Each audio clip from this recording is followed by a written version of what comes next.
I am Carolyn Harris Crown, and I'm a member of City Club's Board of Governors. For more than 100 years, the City Club of Portland is where civic-minded people come together to make Portland and Oregon a better place for everyone to live, work, and explore. We're gathered today at the Sentinel Hotel and are joined by thousands of Oregonians via X-Ray FM's radio stations, KGW's website, Facebook feed, or news app, and Open Signal's community media television stations. The generous support of City Club's media partners and corporate sponsors enables us to put on the state's best civic programs week after week. I'd like to recognize City Club's winter sponsor, Portland General Electric, for their generous support. Please show our appreciation to everyone who has made today's event possible with a round of applause.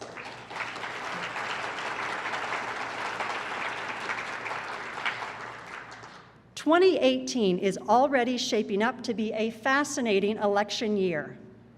Earlier this week, we saw the Measure 101 Yes campaign win big across Oregon.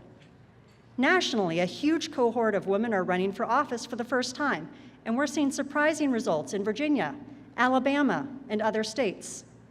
What will these and other trends mean in November? Fortunately, we have Dr. Melody Rose with us today to help us understand Oregon's electorate and how we might or might not follow recent national trends. Dr. Rose is the president of Marylhurst University and a past president of City Club. She has served as chancellor of the Oregon University system and in many different roles at Portland State University. Dr. Rose is also the founder and first director of the Center for Women, Politics, and Policy. Please join me in welcoming Dr. Melody Rose.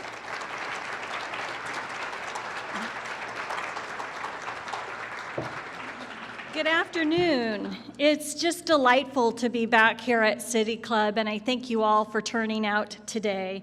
Thanks especially to Sam and Julia for the invitation to be with you. I must start with the spoiler alert. Although this may not comport with your traditional political science approach, let me skip to my conclusion.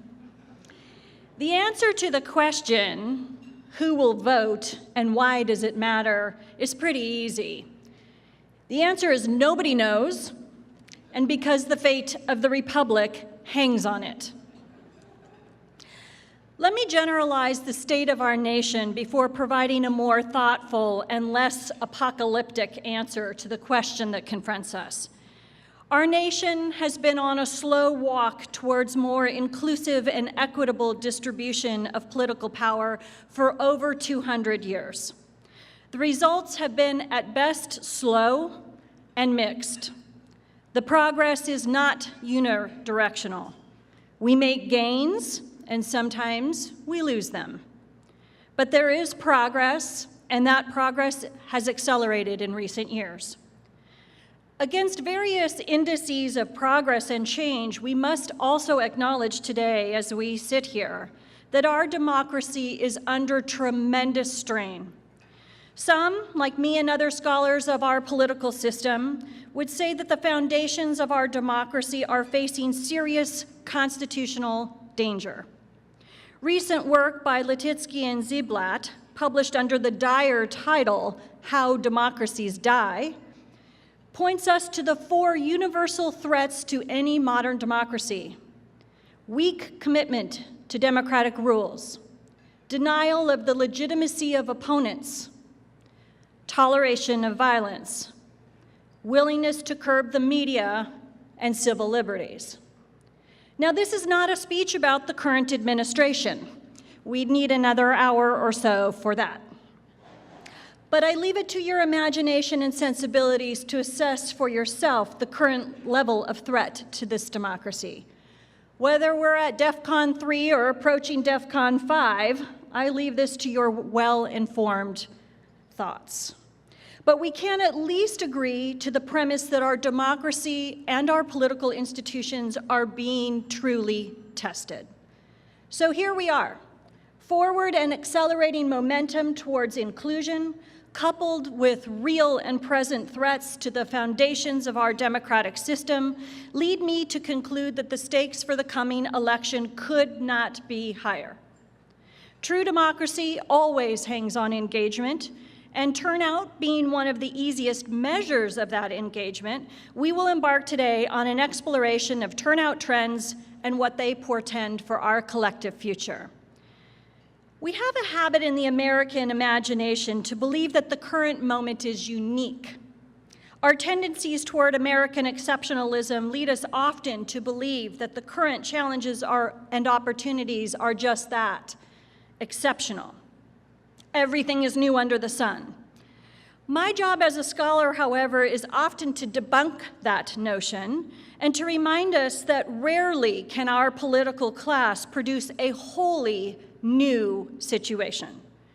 And although our current climate feels more fevered, more precarious, and certainly more embittered than we can probably collectively recall, it is not altogether new.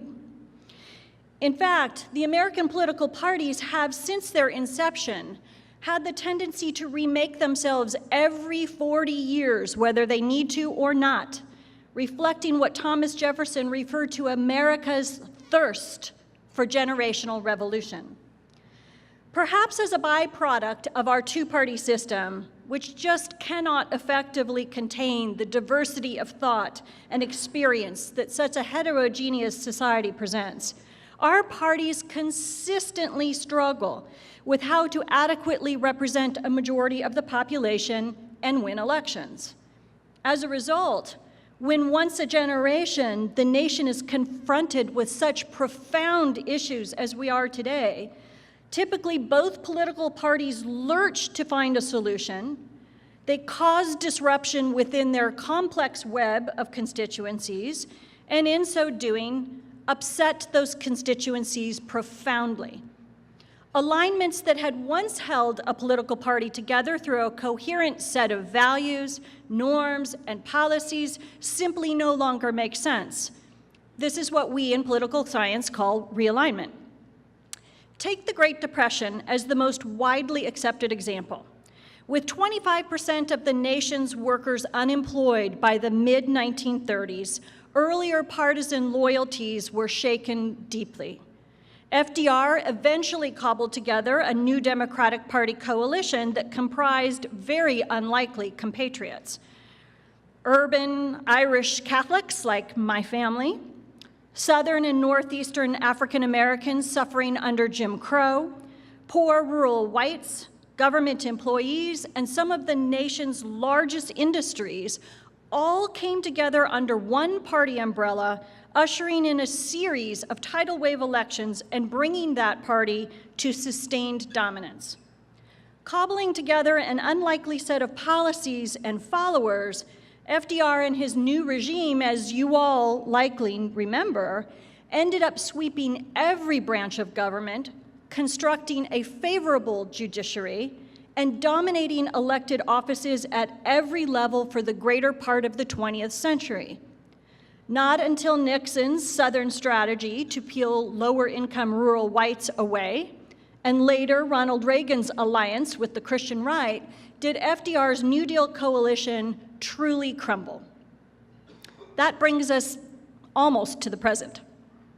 Pent-up frustration among those excluded from full participation in the American dream today, coupled with real and present threats to our democratic system of governance, make voters question their party affiliations again and send party operatives scrambling anew for majority coalitions when confronted by the colossal issues that we confront.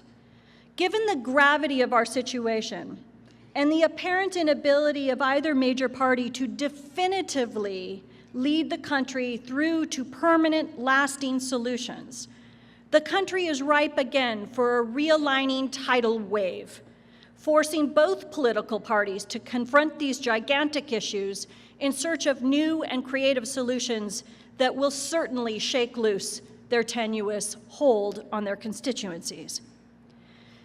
Typically during a realignment, the largest issues of the day end up driving a wedge through the party configurations. challenging assumptions and breaking apart fragile agreements. Think about what the immigration issue has done to the two major parties in the last 10 years. The intra-party tensions revealed are then likely to be resolved through massive social movements that lead to a wave of turnout or emergence of a new voter bloc and result in a sweeping of government seats, both at local and national levels, in order to have staying power, becoming institutionalized through public policy and lifetime judicial appointments. As I pondered how to answer the questions of today's topic, and we talked about lots of aspects of this big subject matter, I asked myself this: given the magnitude of the issues facing our democracy and the widening fissures within each of the two major parties trying to grapple with them as best they can, will 2018 and 2019 bring realignment, and if so, in which direction will it go? To answer that question, we need to evaluate the current state of play, and this is where we may have some surprises.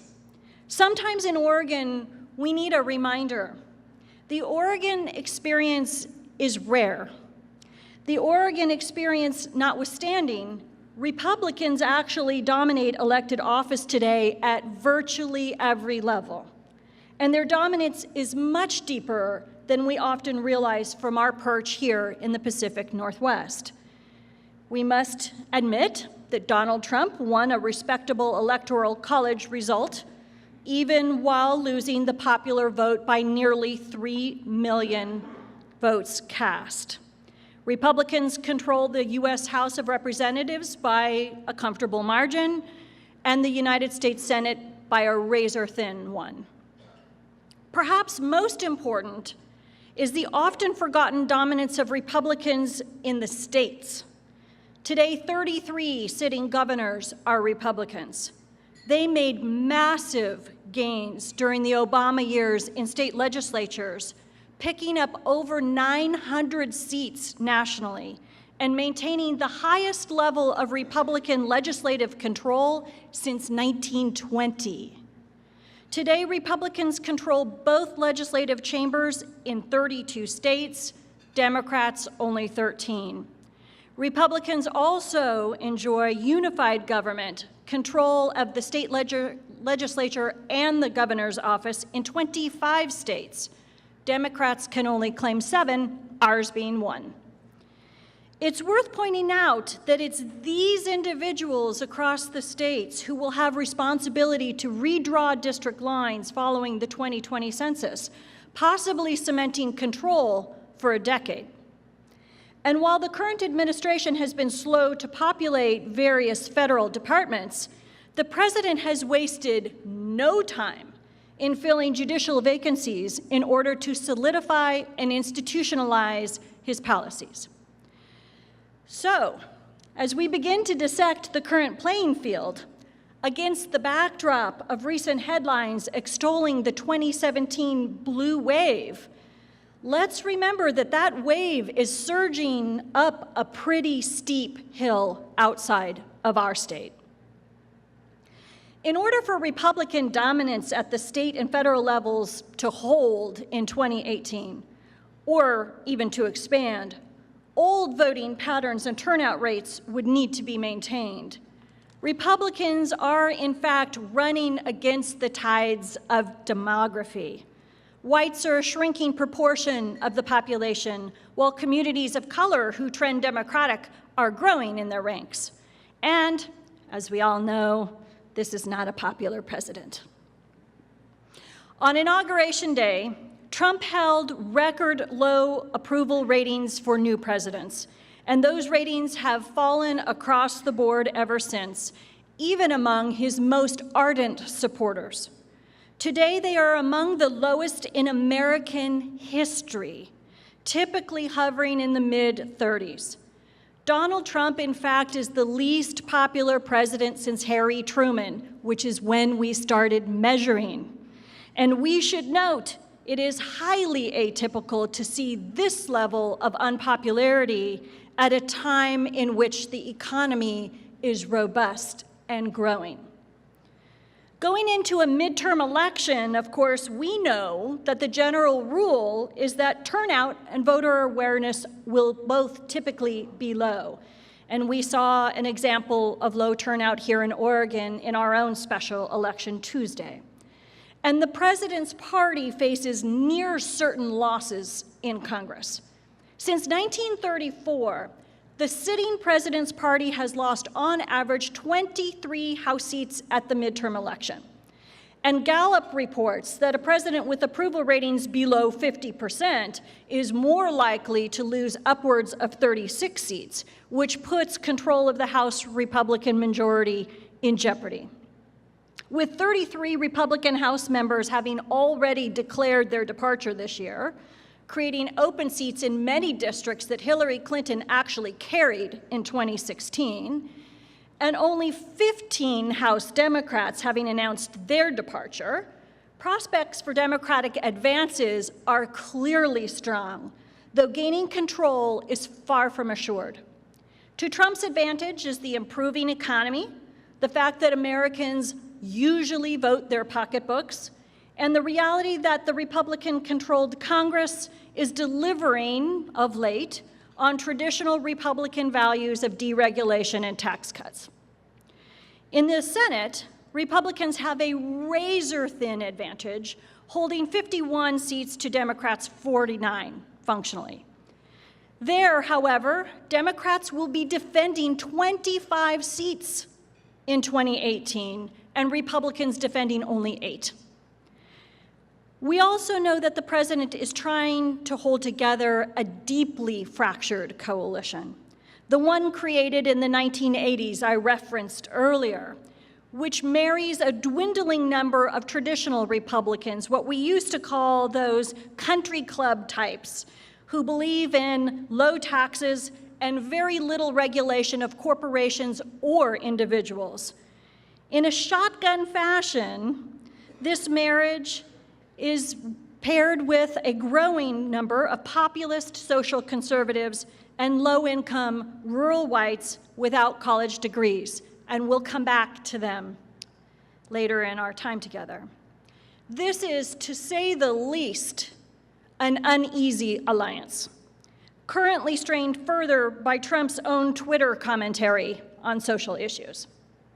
But what is most telling, perhaps, about the Republican Party's prospects for wins in 2018 is increasing evidence of a widening enthusiasm gap, which clearly favors Democrats.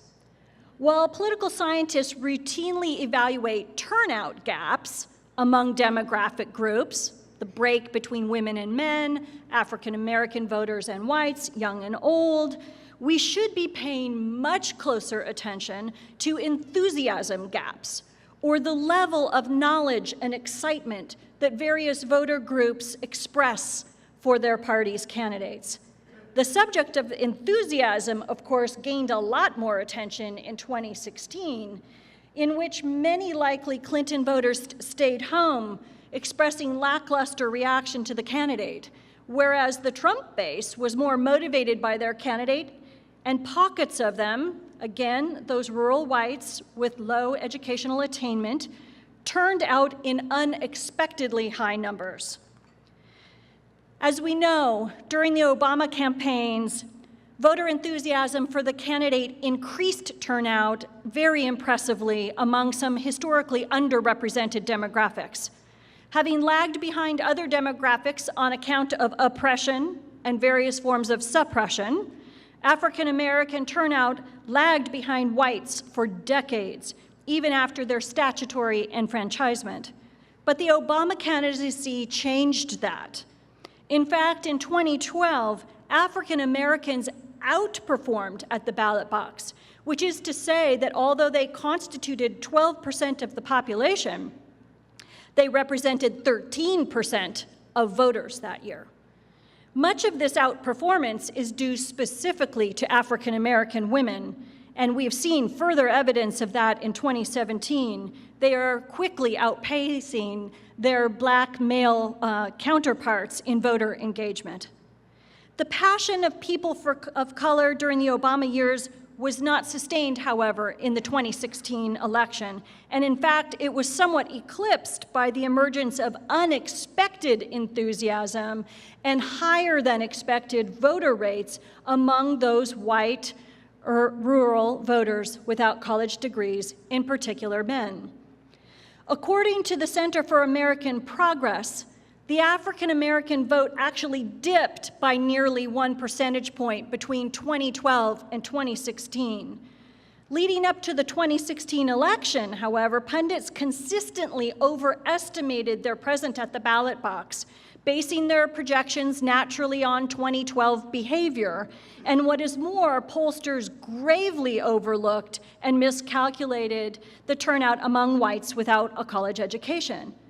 Had African American turnout remained stable, it is quite likely, coupled with a possibility of low college attainment, rural whites' behavior remaining stable, we might have had a different outcome.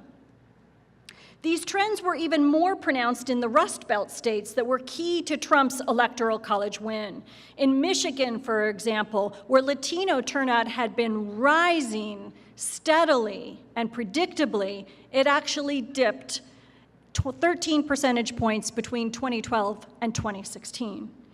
Add to this the fact that a majority of white women cast their votes for Trump, and we understand why voter shifts by the right people in the right places lead to surprising outcomes. These trends help explain both why Trump won and why pundits didn't see that coming. Enthusiasm, however, is a fickle thing.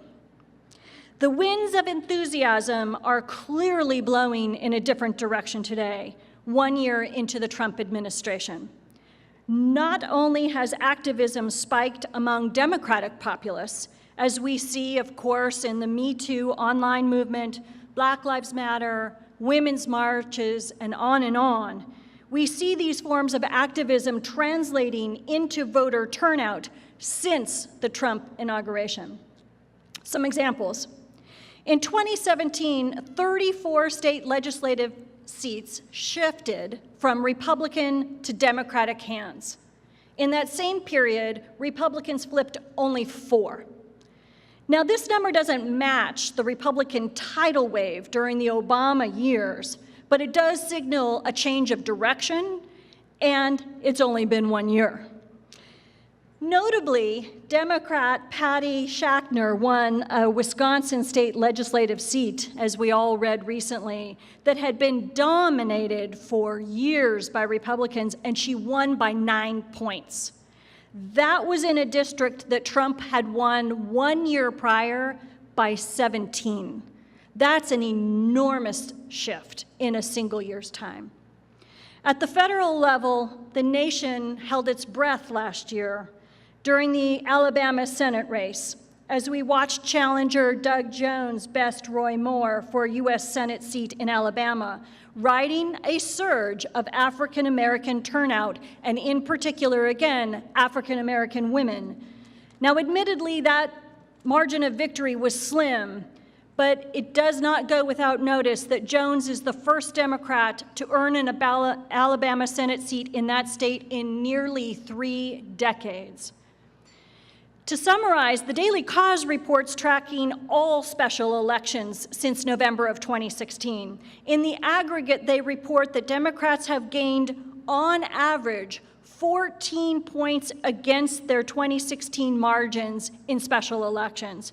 Voter enthusiasm has clearly shifted. So the unknown of the 2018 elections, and what makes me say that no one knows who will vote in the upcoming elections, whether in Oregon or elsewhere, has to do with shifting trends in enthusiasm and how unreliable past turnout can actually be to anyone trying to provide reliable forecasts amid shifting enthusiasm. The truth is that the question of who will vote really isn't the right question. The question at hand is, who is feeling most enthusiastic, or these days, the most repelled by the candidates?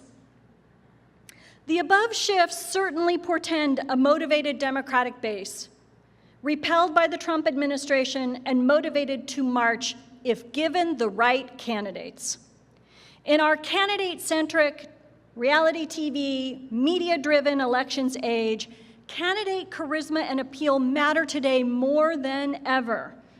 Try running Abraham Lincoln today.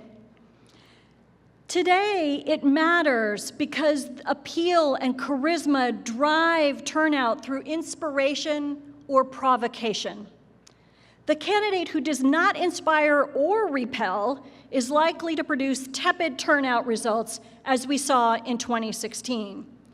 There are additional indices of the pro-democratic 2018 enthusiasm trend emerging.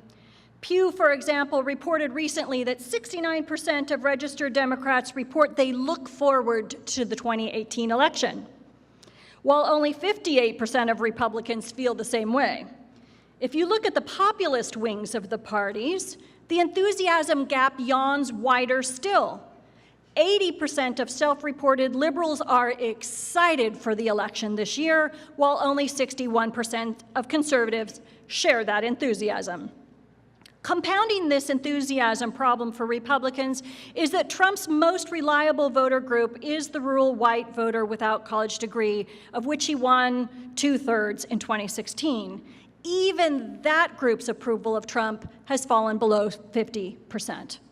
So what are the odds that the early signs of voter mobilization in 2017, coupled with growing evidence that Democratic voter enthusiasm will produce a national renaissance in 2018 and beyond, will produce a lasting realignment that reclaims their party's dominance in American politics? One impressive sign of Democratic resurgence is evidence in my own field of research, women in politics. There is mounting evidence that while women decided in 2017 to march, in 2018, they choose to run. Early indicators that women, and especially women of color, who tend to be Democrats, are running for political office in 2018 are gathering steam, buoyed by marches and social media mobilization. Emily's List, the national organization that supports female Democratic pro-choice candidates, reports that 900 women contacted them for assistance in the 2015-16 electoral cycle. That's an impressive number. However, since Trump's inauguration, 26,000 women have reached to Emily's List for training and investment. Increasing percentages of those women are women of color. Journalists have begun to liken 2018 to 1992, or what we called then the Year of the Woman. There are early signs that 2018 will indeed produce historic numbers of diverse female candidates, most of whom are Democrats. It should be noted that both 1992 and 2018 had catalyzing events for progressive female aspirants. While 1992 candidates routinely cited the Senate confirmation hearings for Supreme Court nominee Clarence Thomas and the treatment that we all witnessed of a young African-American woman as a motivation to run, so today do we hear from women of diverse backgrounds objecting to the objectifying that has been exposed from athletes to media moguls to the White House. The numbers are simply staggering. In 1992, 29 women filed for United States Senate races. Today, Rutgers Center for American Women in Politics estimates that 50 women will file for the United States Senate. Twice as many women have indicated interest in a gubernatorial run than in 1992, which is a darn good thing because there are only 6 women governors in the nation. While in 1992, 222 women filed to run for House seats, COP is projecting nearly 400 will do so this year. Many more of them are women of color than in 1992, and many more have their sights set on unseating an incumbent, a very brave, bold, hard thing to do. And while women don't necessarily vote for women, as we learned so starkly in 2016, there is evidence that this pool of female candidates will meet with pretty darn good odds. A recent poll released by the Washington Post showed that women and independent voters may fuel a Democratic female-forward wave in November. As the special elections of late have foreshadowed, 53% of women of color today favor Democratic congressional candidates. And in the aftermath of Hillary Clinton's defeat, white women are moving sharply toward those Democratic candidates as well. If these generic voter clues are matched by enthusiastic turnout, as they were in 2008 and 2012, the so-called blue wave might more rightly be called the pink wave, and the year of the woman becomes the year of the woman of color, as they increasingly shape both the electorate and the ballot. In recent elections, if you want to predict an outcome of an election, you'd best study independents' behavior patterns. Today, independents favor Democrats 50-34, and they've been decisive in the last 3 midterm elections in American history. In Oregon, of course, the story is the rise of the non-affiliated voter. Since implementation of the Motor Voter Act in 2016, nearly 200,000 Oregonians have registered as non-affiliated. This swell of non-affiliated registrants is so great that today they outnumbered registered Ds and registered Rs. Younger and more diverse than the traditional two-party registrants, non-affiliated voters are left out of our closed party primaries. And as a result, our primary voters are going to be older and wider than they were before. If the current trend continues, non-affiliated voter turnout may actually outnumber Democratic turnout in Oregon this year. We'd better be listening to them. 2017 special election results, party registration trends, voter enthusiasm, and other data clearly aggregate to a good year for Democrats. Especially if they are effective in fielding appealing candidates, they can reasonably expect high voter turnout among voters of color, especially Latina and Black women, and possibly an uptick among educated white women who are reporting regrets from the recent elections. Whether this trend is a ripple or a wave is simply too early to tell. Political scientists don't like to make predictions. We leave that to the pollsters.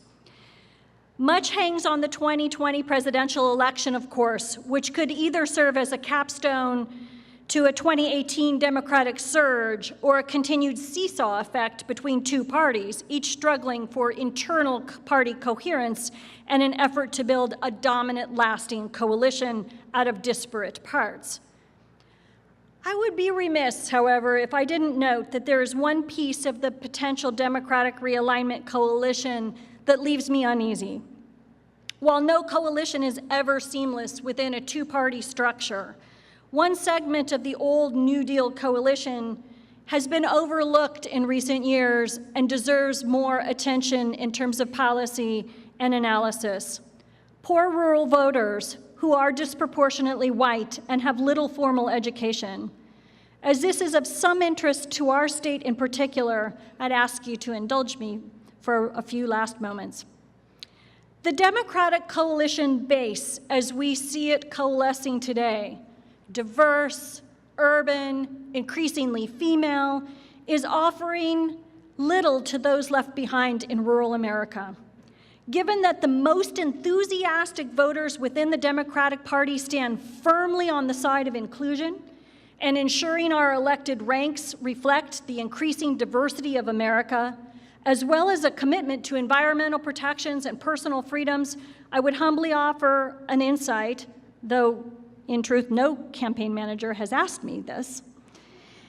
If the Democratic Party wants to own the political landscape for the next 40 years, all indicators suggest that they would do well to consider a place for the white rural citizen within their ranks, especially given the muscle and enthusiasm that they demonstrated in 2016 and their ongoing indicators of mobilization and enthusiasm. We don't talk about it much, but the well-being metrics of our white rural communities are staggering and hold some surprising similarities to those of more urban, poor people of color. Consider this. In America, 1 in 7 people lives in a rural community. And today, in those communities, the Wall Street Journal reported just last week that health trends are quickly diverging from those in the urban core.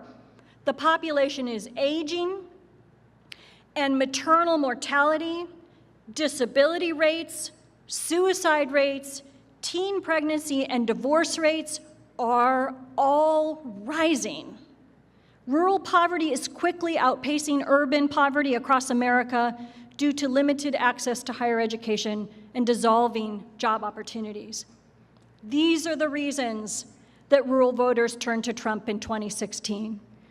It remains to be seen whether they will stick with Trump beyond that, of course.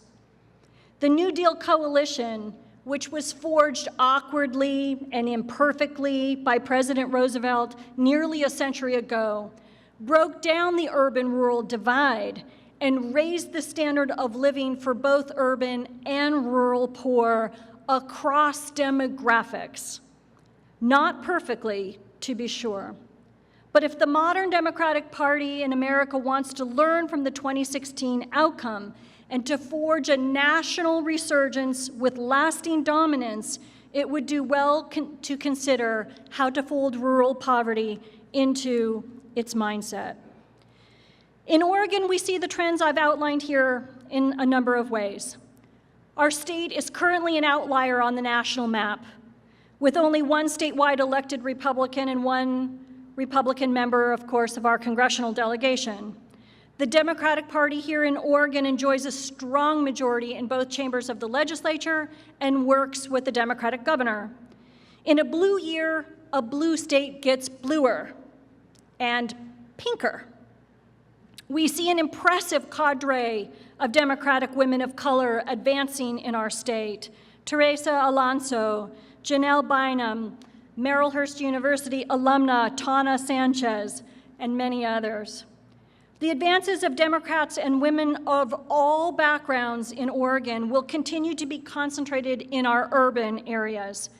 Nevertheless, the well-being of poor rural community members must be addressed, and I believe it can be addressed effectively by acknowledging the distressing social measures of health they share with urban, more diverse members of our community. That's the recipe for a lasting realignment. And if you don't take it from an old academic, take it from the only American president elected 4 times. Thank you very much. I look forward to your questions.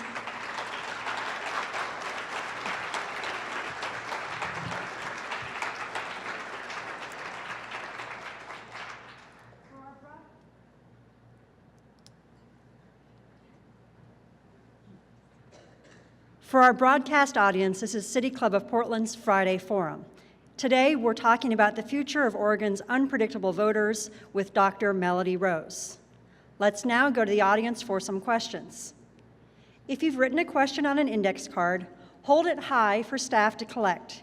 You can also submit questions through Twitter using the hashtag Friday Forum. We'll try to read at least 1 index card question and 1 from Twitter. We invite City Club members to ask their questions at the microphone. Asking questions at the Friday Forum microphone is a benefit of City Club membership, and membership is open to everyone. Please identify yourself at the microphone as a City Club member and ask 1 question in 30 seconds or less. Win Wakala, City Club member. I know they always say 1 step backward, no, 2 steps forward, 1 step back. Obviously, Obama was 2 steps forward, but now I think we've gone about 8 steps back. So I'm looking forward to going 16 steps forward. My question is, young people are very involved in speaking out and participating in marches and whatnot. How can we encourage them to also vote? What is their voting record doing in comparison to their enthusiasm? Thanks, Wynn. Nice to see you again.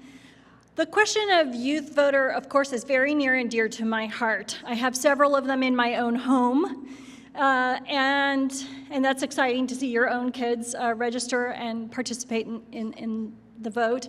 But I've also spent my life in classrooms trying to mobilize college students to exercise their muscle. And it is true that youth voters, which can be defined different ways, pollsters often say 18 to 35. In political science, we tighten that range up. No matter what the measure, young people vote in the smallest numbers in our country. And with typical turnout rates, depending on whether you're talking about a special election, midterm, or a national election, typical turnout rates among youth, of course, are going to be around 15 to 25%, depending on where they sit. That's terrible. And as we understand, the future hangs on their engagement, and the future hangs on their participation. And so one of the things that I appreciate certainly is the Classroom Law Project and the work that they do here in Oregon and beyond to teach kids the Constitution. It's my experience that there's an information gap for many of our young voters that's pretty profound. And one of the things that I often posit to my own kid is that, you know, do you want to give the vote to old people like me, or do you want to own it yourself? And I think there is a natural progression often we see in various forms of lowercase d, democratic participation. People who march, people who engage in other ways are more likely to go to the ballot box than not.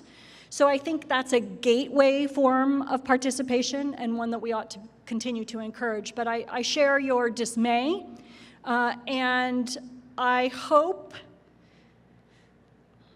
that the data will show us as the next few elections go by that the opening up of the non-affiliated voter option mobilizes them.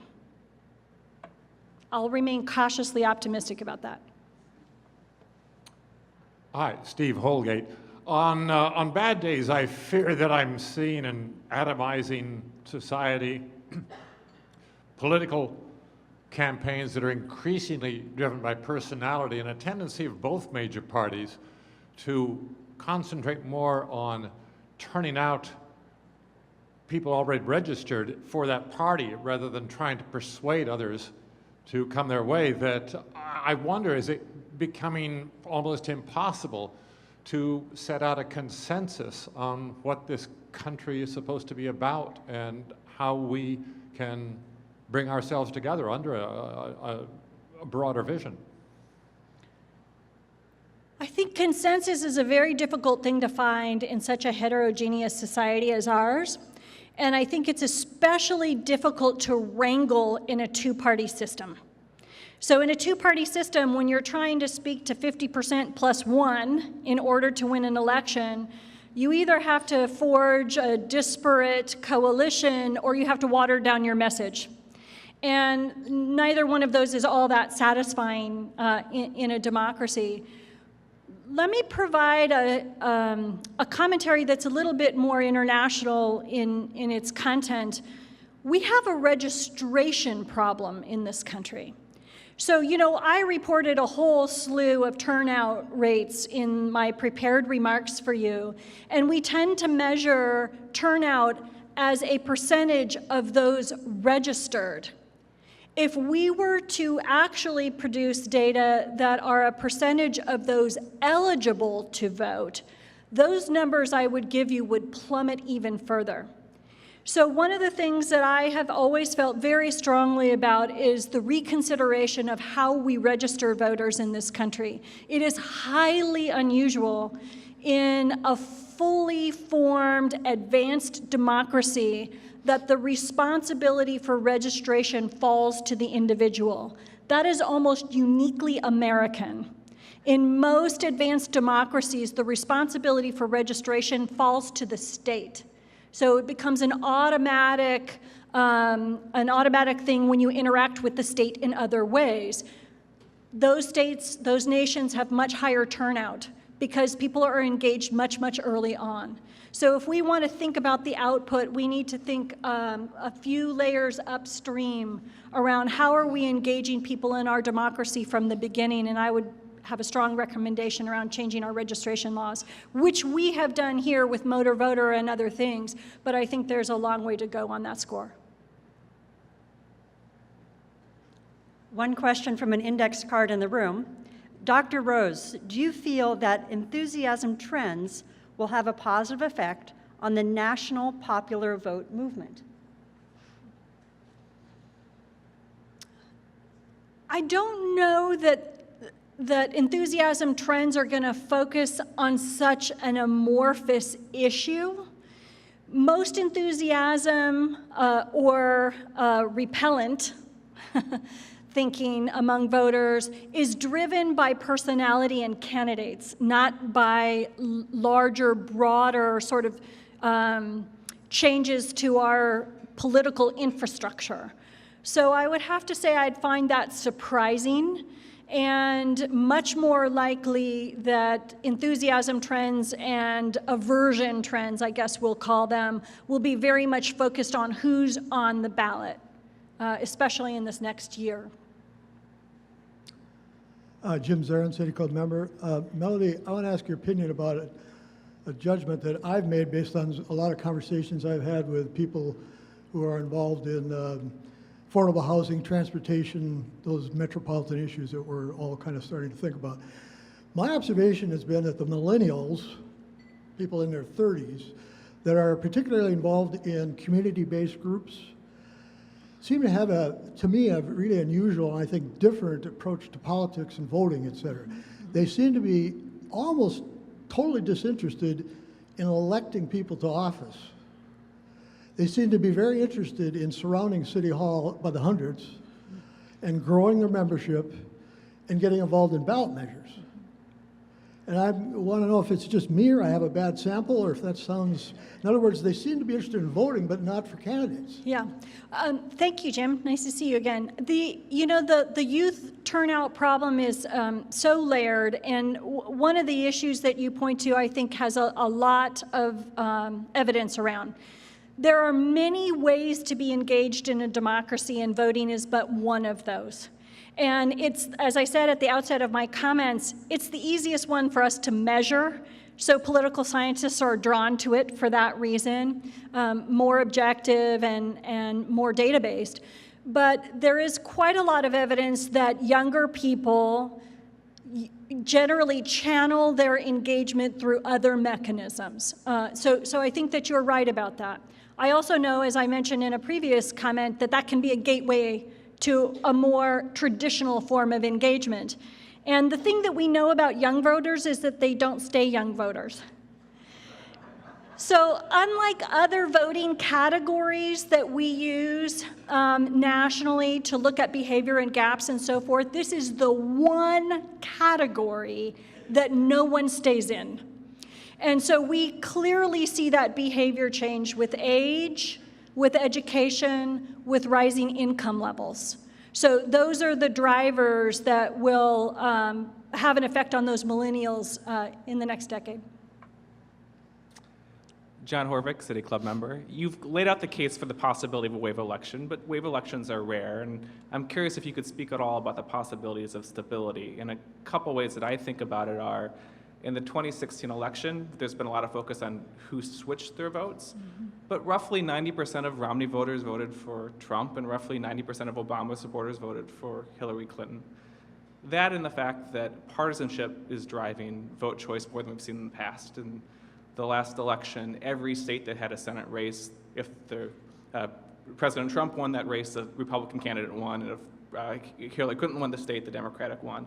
Less ticket splitting before. So I'm curious, there's a possibility for change. There's also a great possibility for stability. In what sort of forces you've seen maybe keeping things from not changing? Political scientists hate getting questions from pollsters. Thanks, John. Can I just give you the microphone? Stasis is the norm. And I think that's what undergirds John's point or question, is that stasis is the norm.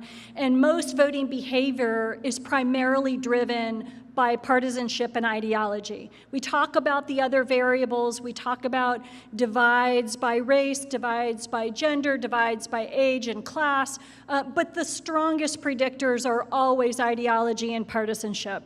So John is absolutely right, of course, that stasis is the norm. And the odds, therefore, are strong that we won't see wild swings in 2018 or 2020, which is why I sort of laid out the case for Republican strongholds outside of the Pacific Northwest. But it is the sense of provocation that is coming out of enthusiasm metrics around Trump that drives my sense that this might be a realigning moment. What happens in realignments typically, and we saw it again, as I mentioned in the 1930s, what happens is that a new issue comes on the scene that jars people away from their long-held party affinities. And the kind of president that we elected this year, many would say, does not represent the Republican Party. So there is the likelihood of a splitting within that. And we know, as other smarter analysts than I have said recently, our two-party system is really a four-party system. You've got traditionalists and populists in both of the major political parties, and they're arm wrestling. And so stasis is likely, but if ever there were a moment that felt jarring and something that was going to move people away from their long-held political affiliations, it's this moment. And watching the number of Oregonians move into the NAV category is further evidence of that. That is a clear message of dissatisfaction. Here's a question from Twitter at Tom_Fox_Sellers. Picking off your point about jarring within the Republican Party, let's turn to the Democratic Party. The question is, it feels like progressive policies inspire the Democratic base, but bristle the conventional third-way Democrats. How do you see this battle playing out ahead of the upcoming primary season? Ahead of the primary season, I'm not sure. But I think those voter registration patterns that I discussed earlier in Oregon, where so many individuals are affiliating or unaffiliating, becoming NAV registrants, siphoning away from both of the major political parties, younger and in some cases more diverse populations, is going to create an even more bifurcated two-step election process. So our elections in this country are two-step. We have primaries and we have generals, and we all know that those electorates have always been different. Primary elections have always pulled out the most fervent, the most committed, the most knowledgeable of voters in the primary, and everybody else waits it out until the general. And what you end up seeing, and I think one of the reasons many Americans express a sense of distrust of the two major political parties, is they get two different messages between the primary and the general, because those parties and candidates are talking to two different groups of people. So the question that I have, I'll put a question back to the question is, what does this mean in Oregon that we are creating an even greater divide between the primary and the general? And what kind of behavior will fall out from that remains to be seen, and I look forward to John's data. Barbara Gordon-Lickey, City Club member, and a while ago, and I can't remember when the data was collected, it was clear that it was feet on the ground that won elections. And I wonder if you think that the rise of social media has changed that. The rise of social media actually can be an organizing force for feet on the ground, much like African American churches were in the 1960s. Churches became places of mobilization, in many cases, though not all, safety for expression of alternate ideas and organization. Social media can play that same role, right? It's easy enough to meet up on Instagram, easy enough to meet up on Twitter, and not have to physically, drive yourself across town in rough traffic at 5 o'clock to go to a meeting. So I actually have quite a lot of hope in the possibility that social media can mobilize physical presence and engagement for voters. That being said, there's an awful lot in social media literature today that's telling us that it also drives the interest in appeal, charisma, magnetism. And again, I just, being a nerdy political scientist, I look back across the span of American history at some pretty uncharismatic leaders who did tremendous things for this nation, and I worry that those folks don't get an opportunity in our mediated environment. Hi, my name is Leah Gibbs. I'm a City Club member. And my question feeds off a lot of the other things that people have brought up regarding young voters, and also your comments regarding building coalitions with people who are less educated, poorer, rural voting blocks. And my question is surrounding metrics regarding younger people and people who are issues-based voters. So considering that Bernie Sanders is by far the most popular politician in the country right now, and considering that his policies that he pushed during his campaign are overwhelmingly popular among the Democratic base, how do we look at the lack of turnout for young voters and also capturing back that voting bloc you were talking about earlier regarding people running on issues? There's articles out recently that the Democratic Party and the Democratic Congressional Campaign Committee are now actively working against grassroots progressive candidates. And how does that play out in the general election when we push forward candidates through our own party that are not representative of what the base and the younger voters would want to vote for in a general election? That will have to be our last question, so we'll invite Dr. Melody Rose to answer that question, and then we'll wrap up. So I think what I'm hearing in your question is what does the Bernie Sanders effect possibly hold for youth engagement going forward? And in my house, he was a catalyst, and we had lots of robust debate in our house during the last election, which was really wonderful to see. I would say that the challenge that we're facing, which has been voiced in a variety of ways here today, is how do we come together? And when issues are so intense and divide individuals so intensely, how do we bring people together under a single umbrella? And I think what other countries would tell you is you need more parties.